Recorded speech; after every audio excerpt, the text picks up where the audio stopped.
સુરતીઓના સ્વાસ્થ્ય સાથે ચેડા કરતા લોકો સામે મહાનગરપાલિકાએ સકંજો કસ્યો છે। બટાર અને અલથાણ વિસ્તારમાં અખાદ્ય પાણીપુરીના જથ્થાનો નાશ કરાયો છે। સુરતીઓના સ્વાસ્થ્ય સાથે ચેડા કરતા તત્વો સામે મહાનગરપાલિકાએ હાલમાં ઝુંબેશ વધારી છે।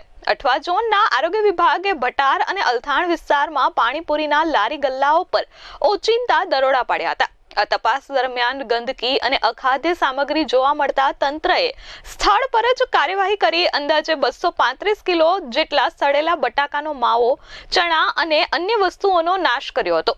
લોકોના જીવ સાથે રમત કરનારાઓને 48,000નો દંડ ફટકારવામાં આવ્યો હતો। આ સાથે વાસી અને દુર્ગંધ મારતી પુરીઓનો નાશ કરાયો હતો। 6 કિલો પ્રતિબંધિત પ્લાસ્ટિક પણ જપ્ત કરવામાં આવ્યું હતું। અત્રે ઉલ્લેખનીય છે કે હાલ રાજ્યમાં રોગચાળામાં વધારો થઈ રહ્યો છે અને ત્યારે સુરતીઓના સ્વાસ્થ્ય સાથે કોઈ ચેડા ન કરે તે હેતુસર મહાનગરપાલિકા દ્વારા તપાસ શરૂ કરવામાં આવી છે।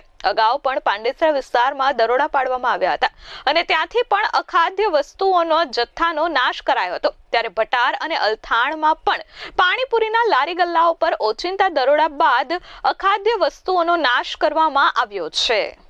Bureau report S24 news Surat.